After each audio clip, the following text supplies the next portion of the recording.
तो airplanes humans के one of the most advance creation है। इसके वजह से हम मीलों की दूरी कुछ ही घंटों में कवर कर सकते हैं। पर जैसे कि हम जानते हैं कि हम ह्यूमंस के लिए ये हमेशा से पॉसिबल नहीं था, तो ये कैसे पॉसिबल हो पाया? तो ये जानने के लिए हमें हिस्ट्री में थोड़ा पीछे जाना होगा। Enter 19th century. ये वो समय था जब ह्यूमंस की आसमान में उड़ने की डिटर्मिनेशन के वजह से बहुत न्यू मशीन्स टेस्ट किए जा रहे थे, बट हर डिजाइन में कोई ना कोई कमी रह जाती थी। फाइनली एक अटेम्प्ट सक्सीड हुआ और जैसे कि आप जानते हैं ये टेस्ट किया था राइट ब्रदर्स ने। उनका एयरक्राफ्ट मॉडल एक सक्सेस था because of an interesting phenomenon in physics, the airfoil technology. तो हम इसके बारे में डिटेल में डिस्कस करेंगे, बट इससे पहले हमें ये जानना होगा कि एयरक्राफ्ट के फ्लाई होने के लिए कौन से फैक्टर्स कंट्रीब्यूट करते हैं। तो बेसिकली दो फैक्टर्स इसके लिए प्राइमरीली रिस्पॉन्सिबल होते हैं। एक एयरक्राफ्ट के फ्लाई होने में सबसे इंपॉर्टेंट स्टेप होता है उसका टेक ऑफ और दूसरा उसका नेट फोर्स को जीरो मेंटेन रखना। राइट ब्रदर्स के पास इसका जवाब था। उन्होंने ऐसे विंग्स बनाए यूजिंग द एयरफॉइल टेक्नोलॉजी जो यूज करता है Newton's third law of motion aircraft को बैलेंस करने में। मोस्ट इंपॉर्टेंट पार्ट्स एक एयरक्राफ्ट के होते हैं उसके विंग्स। उसके विंग्स ही होते हैं जो उसे ड्यूरिंग टेक ऑफ, बैलेंसिंग और लैंडिंग में हेल्प करते हैं। एयरफॉइल टेक्नोलॉजी में राइट ब्रदर्स ने कर्व्ड शेप के विंग्स बनाए। ये विंग्स के कर्वेचर की वजह से एक बहुत ही इंटरेस्टिंग एडवांटेज मिलता है एयरक्राफ्ट्स को during take off and flight. Curved shape के विंग्स एयर मॉलिक्यूल्स को डिफ्लेक्ट करते हैं downwards. This is because of Newton's third law of motion.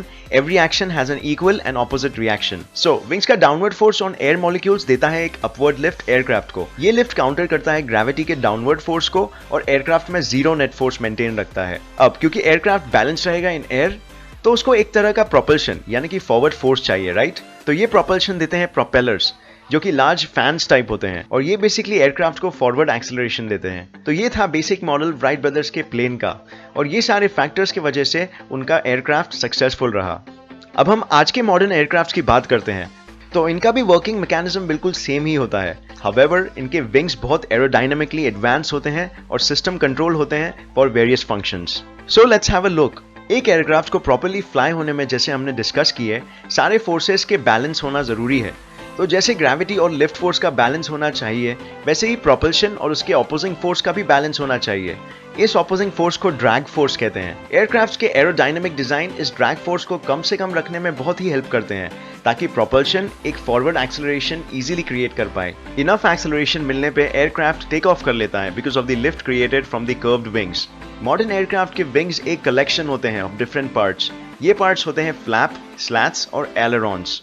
Take off के वक्त फ्लैप्स और स्लैट्स एक्सटेंड हो जाते हैं नीचे की तरफ। इससे विंग का सरफेस एरिया और कर्वेचर बढ़ जाता है। ये दो रीजंस की वजह से ज्यादा एयर डिफ्लेक्ट होता है जो एक बेटर लिफ्ट देने में हेल्प करता है। एयरक्राफ्ट के टेक ऑफ के बाद ये फ्लैप्स और स्लैट्स वापस से अंदर चले जाते हैं अपनी ओरिजिनल पोजीशंस में। अब नेक्स्ट क्वेश्चन ये आता है कि प्लेन्स ड्यूरिंग फ्लाइट नेविगेट कैसे कर पाते हैं। तो नेविगेशन के लिए प्लेन्स में डिफरेंट टाइप्स के विंग अटैचमेंट्स होते हैं। ये विंग अटैचमेंट होते हैं एलेरॉन, एलिवेटर, रडर और स्पॉइलर। पायलट्स इन्हें इंडिविजुअली या कॉम्बिनेशन में यूज करते हैं। फॉर एग्जाम्पल्स, एलिवेटर्स यूज होते हैं टू क्लाइंब अप और move down during a flight. Rudder और एलेरॉन से डायरेक्शन चेंज कर सकते हैं। फॉर एग्जाम्पल, अगर एक प्लेन को लेफ्ट टर्न लेना है तो वो दो तरीके से हो सकता है। जैसे आप भी इमेजिन कर सकते हो कि रडर को ऑपोजिट डायरेक्शन में पुश करके हम डायरेक्शन चेंज कर सकते हैं, बट इससे एलेरॉन से भी किया जा सकता है और वो होगा the right way to do it क्योंकि प्लेन और पैसेंजर्स को किसी टाइप का जर्क नहीं फील करना पड़ेगा। एलेरॉन्स से बेसिकली एक एयर प्रेशर डिफरेंस क्रिएट करना पड़ता है। ये डिफरेंस हम क्रिएट कर सकते हैं by moving one aileron up and another one down. इसके वजह से लिफ्ट फोर्स में डिफरेंस क्रिएट होगा और एयरक्राफ्ट एक तरीके से रोल हो जाएगा। और क्योंकि एयरक्राफ्ट फिर भी ऊपर लिफ्ट हो रहा है तो it clearly means it has changed it's path. अब फाइनली लैंडिंग के वक्त भी एक फाइनल अटैचमेंट यूज किया जाता है जिसे हम कहते हैं स्पॉइलर। स्पॉइलर बेसिकली एयरक्राफ्ट के ड्रैग फोर्स को बढ़ाता है और लिफ्ट फोर्स को रिड्यूस करता है। इससे एयरक्राफ्ट का स्पीड कम हो जाता है और वो नीचे की तरफ लैंड होने लगता है। ये बहुत ही कंट्रोल्ड तरीके से होता है और एज अ रिजल्ट एयरक्राफ्ट को एक सेफ लैंडिंग मिल जाती है। तो इस तरीके से एक एयरप्लेन फ्लाई होता है। हमने ये जाना कि एयरप्लेन्स यूटिलाइज करते हैं द एयरफॉइल टेक्नोलॉजी जो कि न्यूटन के थर्ड लॉ ऑफ मोशन पे बेस्ड है। हमने ये भी जाना कि एयरक्राफ्ट डिफरेंट अटैचमेंट्स की वजह से टेक ऑफ कैसे करते हैं, मिडवे फ्लाइट कैसे मेंटेन रखते हैं और फाइनली लैंड कैसे कर पाते हैं। तो उम्मीद है ये वीडियो से आपको कुछ नया जरूर सीखने मिला। अगर ये वीडियो आपको अच्छा लगा तो इसे लाइक और शेयर करना मत भूलना। अगर आपको ऐसी ही और इन्फॉर्मेटिव वीडियोस देखने हैं इन फ्यूचर तो मेरे YouTube चैनल को सब्सक्राइब कर लीजिए by clicking the subscribe button. ये बिल्कुल ही फ्री है। तो मैं आपको नेक्स्ट वीडियो में मिलूंगा ऐसे ही किसी इन्फॉर्मेटिव वीडियो के साथ। तब तक के लिए देखते रहिए और सीखते रहिए। जय हिंद।